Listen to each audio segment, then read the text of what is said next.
Хақназар балам, мынау қандай кен тас? Боксит. Дұрыс. Қарай ғой.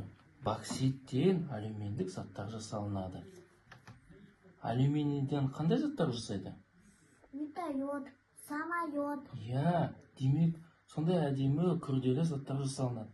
Неге деп ойлайсың? Себебі қараш, көтеріп көрші. Ол қандай?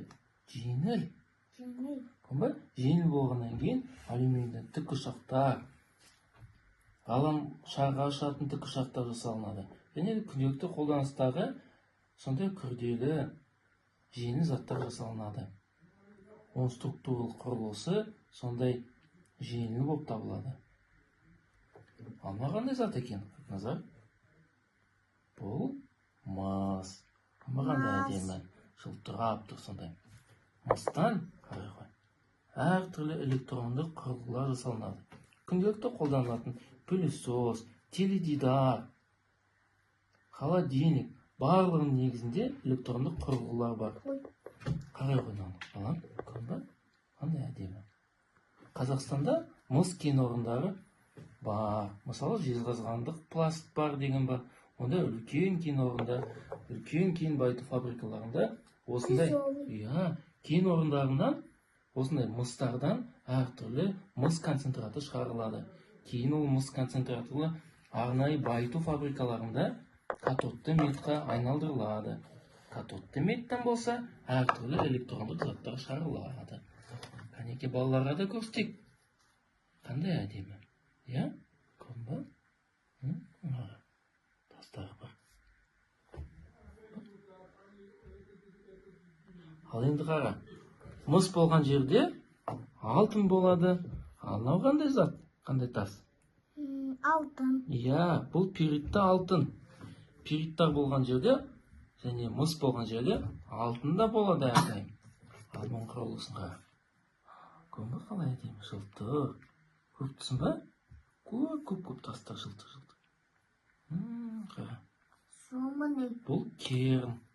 Арнайы керндік геологтар арнайы кен орындарында осындай керн пробаларын алып, оны зерттеуге әкеп береді. Оны химиялық аналитиктер зерттейді. Көрдің құрылысын қарағанда. Алтын ол сондай асыл тас. Тяжелый. Ауыр. Ол сондай асыл тас. Өзге химиялық заттармен реакцияға түспейді. Зергерлік бұйымдарды жасаған кезде қолданылады. Бұл қандай ауыр тас екен? Бұл қорғасын галениді. Қорғасында өндірісте әртүрлі қосылыстары өндірісте қолданылады. Мысалы, атом энергетикасынан және де өзге де медицина бұйымдарында қолданылады. Оның салмағы қандай екен? Ауыр, Ауыр. Мына екеуін салыстырайықшы. Қайсы ауыр? Боксит ауыр ма, галенит ауыр ма? Галенит ауыр. Себебі оның структурасы сондай болып келеді. Қорғасын химиялық элемент. Галенит қорғасын. Оның структурасы химиялық заттардың ішінде ең ауыр заттардың бірі табылады. Және де ең қызығы, галенит қорғасын химиялық анализде қолданылады. Бұның ерекше қасиеті, бұл өзінің бойына 1000 градуста алтын, күміс деген элементтерін бойына жинап алады. Осы қасиетті химиялық анализді алтынның кен орнында қаншалықты бар екенін анықтауға болады. Мынау қандай керемет тас? Қараш, қалай әдемі, Білесің бұл неге әдемі? Өйткені бұның негізінде кристалдық структуралар бар. Қара. Күн сәулесі түскен кезде қалай ерекше бұл ойнайды. Бұл тастың есімі балаларға көрсетейік. Аметист. Аметист тастары және малахит тастары.